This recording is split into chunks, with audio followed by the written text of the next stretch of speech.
Nami nataka kuongezea vile wenzangu wamesema. Sisi tumeamuka leo asubuhi, tumefika kwa assembly, tumekutana na maaskari wengi sana. Lakini mimi kuangalia nikashindwa, wengine wanajua hatuwajui. Kuna wale tulikuwa tumezoea, lakini ilifika mahali fulani serikali kuu ikawatoa wale tulikuwa tumezoea hapa. Wale walikuwa na chunga speaker, pia wale maaskari wa gavana wote walikuwa wametolewa. Sasa ni mshangao mkubwa sana kuona maaskari hapa nje. Kama kuna MCA ako na shida, labda ako na shida kutoka kwa ward yake ama kutoka kwa bibi yake, ni yeye achukue maaskari apeleke kwake wamchunge pale, lakini kukuja na maaskari hapa ndani. Sisi wenyewe hatuna shida na yeyote, hatuna shida na MCA yeyote. Kama ni mambo ya mswada huwa tunamemenyana naye, mwenye atasinda asini. Kama ni mswada mtu anataka kuleta, si eti ulete polisi alafu wakuje kukuguide ndio hiyo mswada yako iende through. Haiwezi. Hata ufanye, hata ujifanye, hata ujikunakune, ni ngumu sana kupitisha hiyo mswada yako hapa ndani. Maaskari hakuna hawezi akaingia pale ndani ya assembly akuje kukusaidia kusudi upitishe hiyo mswada. Maaskari ni uniform hapa nchi.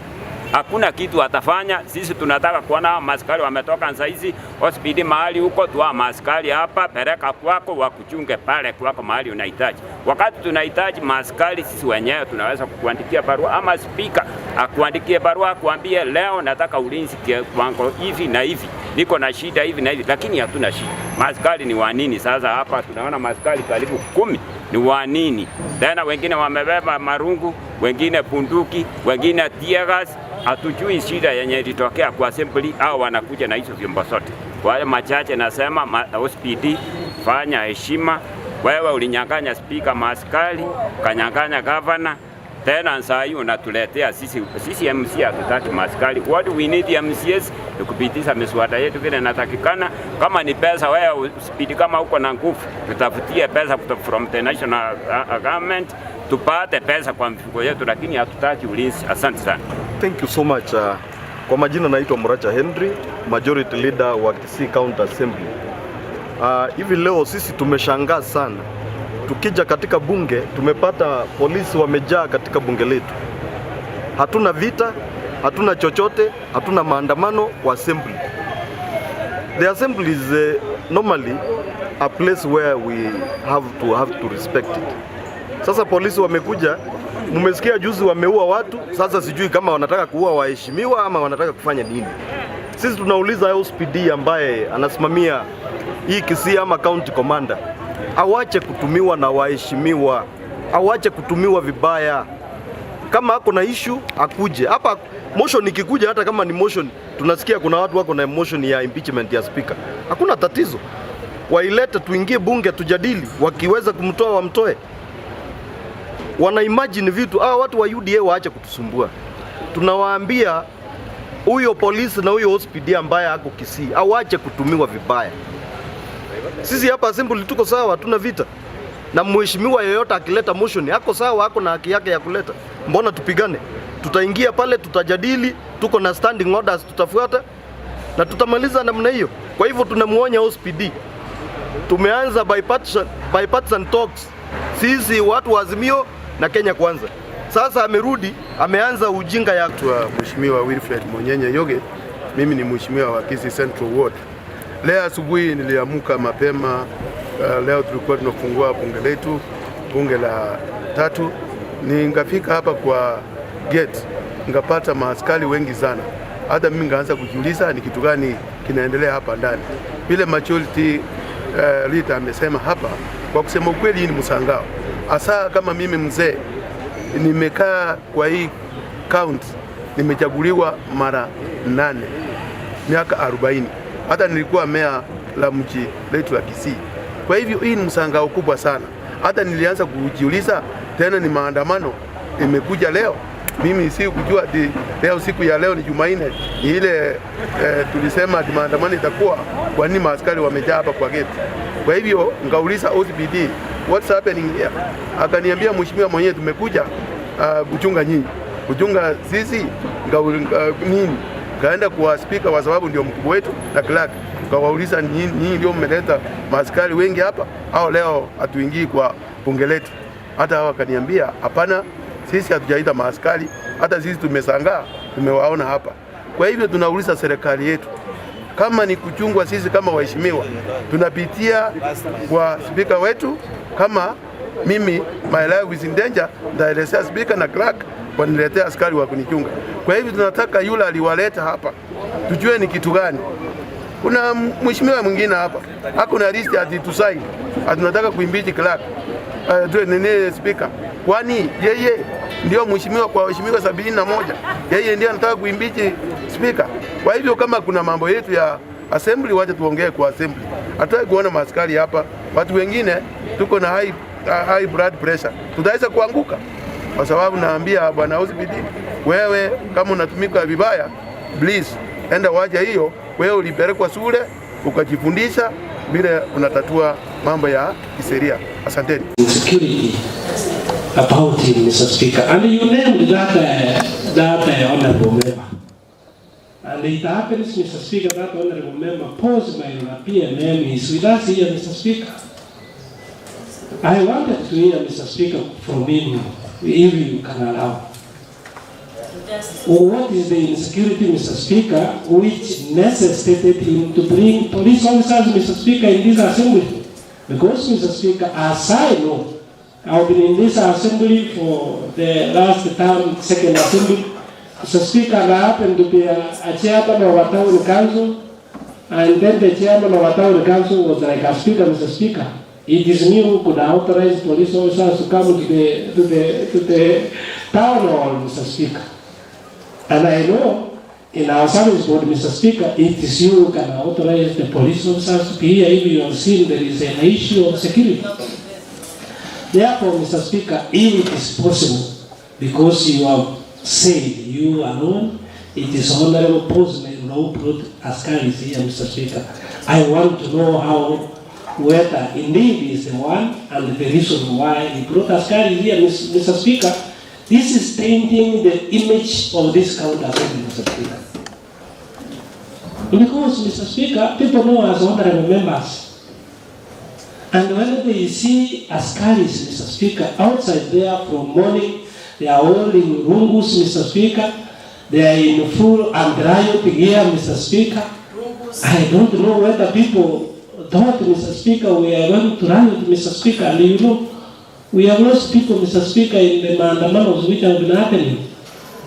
And I fear, Mr. Speaker, I can go outside there and I can be clobbered, Mr. Speaker, because you never know. And then, Mr. Speaker, there is another thing which I have seen. When I came in the evening, Mr. Speaker, in this afternoon, I saw so many suspicious characters in this assembly, Mr. Speaker.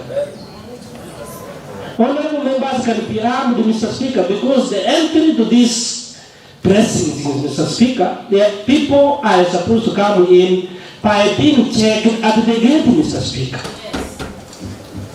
And at the end given point, Mr. Speaker, it is in these guidelines that anybody who wants to see an honorable member must be given a card and be escorted to that member. Once he is through, Mr. Speaker, he is escorted outside, Mr. Speaker. Because if we have so many people inside here, we can't know, Mr. Speaker, who will arm us, Mr. Speaker, because the right of honorable members, Mr. Speaker. This is an important statement he's making. Yes. Mr. Speaker, the right of honorable members is in danger because you know once we seek for votes, Mr. Speaker, we create out of enemies, Mr. Speaker, because we won against other people who wanted to win, Mr. Speaker. And therefore, Mr. Speaker, could it be the one who brought the ASKARIS, the one who has brought also suspicious characters in these precincts, Mr. Speaker? I wanted to ask. Thank you. Honorable Modari, I was finished this. Of course, I saw my ruler. His hand up. I think he's going to share with us, to be put on record. Honorable Boss came to my office and asked him why, because I was told by the authority that we have been invited to Honorable Boss. So it is good for clarity. It is good for clarity. And you see, as Honorable Kumaria said clearly, At the end of the day, you as honorable members, you are going to ask him as the commissioner, what have you done? Mr. Speaker, what have you done? So because that is very okay, because as the Speaker, I asked the authority concerned, and they said it's not Mayor. It is high time that we give Honorable Mayor to create, to defend himself. What they say? To first ventilate on the issue of dispensaries. I can, Honorable Boss, you see, I moved very fast because the issue of security of honorable members is paramount.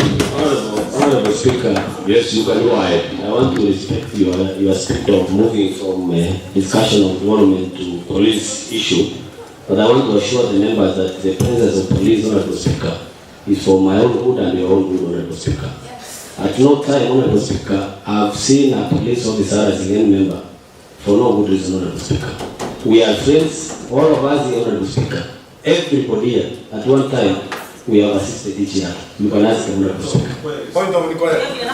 Honorable, defend me, Speaker, so that I respond on how the police came here, Honorable Speaker. I have defended you explain.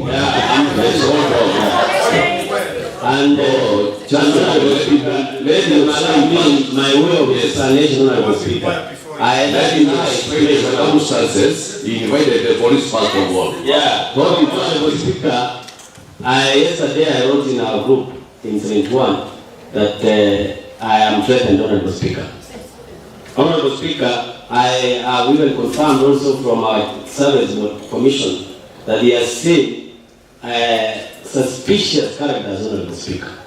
I was in lunch, Honorable Speaker, I got a call from several staff members of this assembly that people were looking for me, Honorable Speaker. Me, personally, Honorable Speaker. I rubbished it because I have not at any time wronged anybody. Even those who I defeated at home, Honorable Speaker, we are friends. 3, 4, 5 calls that men who looked suspicious were looking for me, Honorable Speaker. Even the very members who are uneasy that the police are here, when you are threatened, Honorable Speaker, you go to the police. That is the only person who can protect you once you are threatened, Honorable Speaker. I remember at one time, Honorable Speaker, I raised a concern in this floor of the House that our security was not taken care of, Honorable Speaker. Because I have been entering this assembly, I have seen people walk in and out without being frisked at the gate, Honorable Speaker. Some people even pop to my office there without clearance from the gate, Honorable Speaker. So now, yesterday, it was a red flag for me, Honorable Speaker. I love myself, Honorable Speaker. And when I felt it's not about me because this assembly is not for both. This assembly is for the Kisii County Assembly. People who have been elected and some have been nominated, Honorable Speaker. Tomorrow is you. Today is me being looked for by whom, Honorable Speaker. Tomorrow is another member. Another day is another member, Honorable Speaker. So, Honorable Speaker, it's yes, I went to the police and I told them that people who are looking for me, come and know those people who are looking for me, Honorable Speaker. Because I wanted also them not to be harmed by my voice, Honorable Speaker. Because I have my own bodyguards who protect me, Honorable Speaker. So those police who are inside or outside here, they are protecting the members of Kisii County Assembly, not both my own Mr. Speaker, Honorable Speaker. And if you feel you are not supposed to be the police, Honorable Speaker, you can run away. Honorable Boss, you are out of order. It's only the Speaker who can order the ASKARIS to come and take care. Honorable Speaker, I want to withdraw that I have that. As I finish, Honorable Speaker. Honorable Boss, when the Speaker stands, you need to freeze. Honorable Boss, you are out of order. When there is insecurity in the House, who is responsible to make sure that the honorable members are secure? So, Honorable Boss, on that one, that you have made some faces which look like wounds, and you are calling the police in the assembly, minus without even the courtesy of informing the Speaker. Honorable Boss, that one, as the Speaker, are not allowed that. Yes. And any member who will be doing that, it is unprocedural, as guided in our standing orders. I will not accept that. And on that one, at the right time, I I am going to give a comprehensive communication what we are supposed to be doing when one of our members is insecure. But on the members, on the right note, you are not authorized, you don't have powers to invite any security agents in the premises of the assembly. It is only the speaker and by extension the clerk. Thank you. I reported the speaker. I didn't invite them. I'm not even finished now. I want to inquire. Thank you, Mr. Speaker. It seems I want to inquire from you, Speaker. Once our security is at risk, all of us are at risk, despite whom you are. I got a call from my mom this afternoon, asking me that my son, are you safe? Asking Mom, what's going on? From the news, my mom told me, she's always in the news. Okay, sir.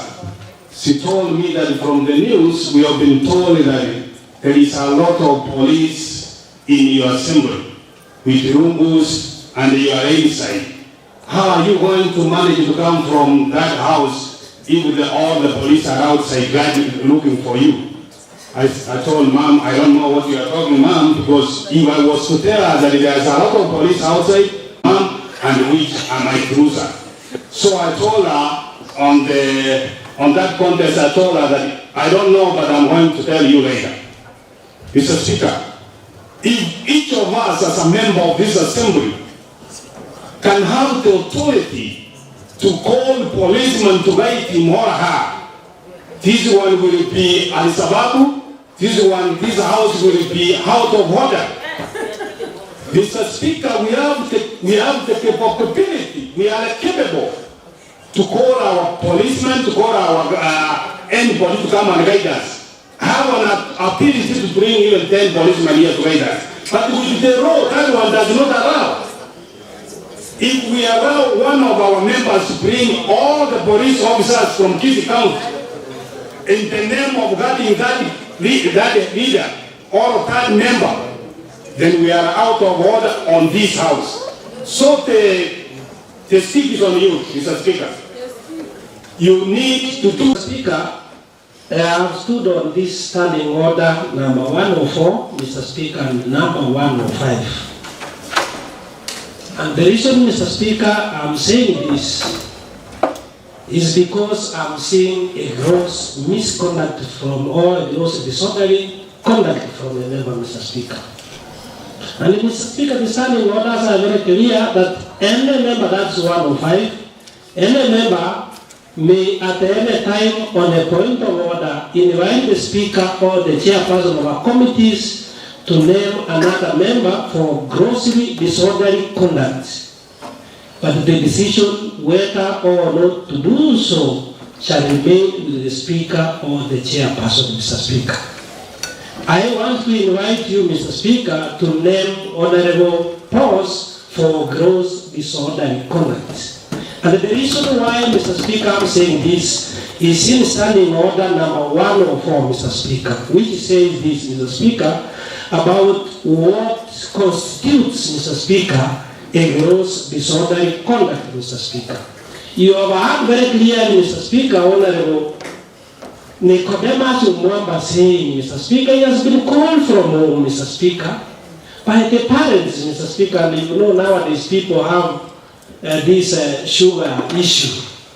Mr. Speaker, once you bring some bad news, somebody can die, Mr. Speaker.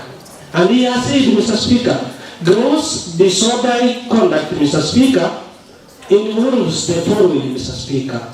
And the one which I want to stand on, Mr. Speaker, is in change, Mr. Speaker. Before I go to change, Mr. Speaker, gross disorderly conduct constitutes conduct is gross disorderly if the member concerned creates actual disorder, Mr. Speaker. Mr. Speaker, B, knowingly raises a false point of order. Number C, uses or threatens violence against a member or other persons, Mr. Speaker. Bringing ASKARIS here, Mr. Speaker, and the wounds, because he has said he brought his wounds, Mr. Speaker, to make sure that we are not armed. That is, Mr. Speaker, threatening our security, Mr. Speaker. I'm going down. It's on the point of order and reading the orders very clearly. Mr. Speaker, number D persists in making serious. Mr. Speaker, number D persists in making serious allegations without, in the Speaker's opinion, adequate substantiation, Mr. Speaker. He has allegedly says, Mr. Speaker, that his life is in danger, Mr. Speaker, without even the Speaker, Mr. Speaker, substantiating it adequately, Mr. Speaker, that there is a danger in Israel, Mr. Speaker. Number, Speaker, to come to this assembly, you have not been elected, Mr. Speaker, to bring ASKARIS inside here. That is a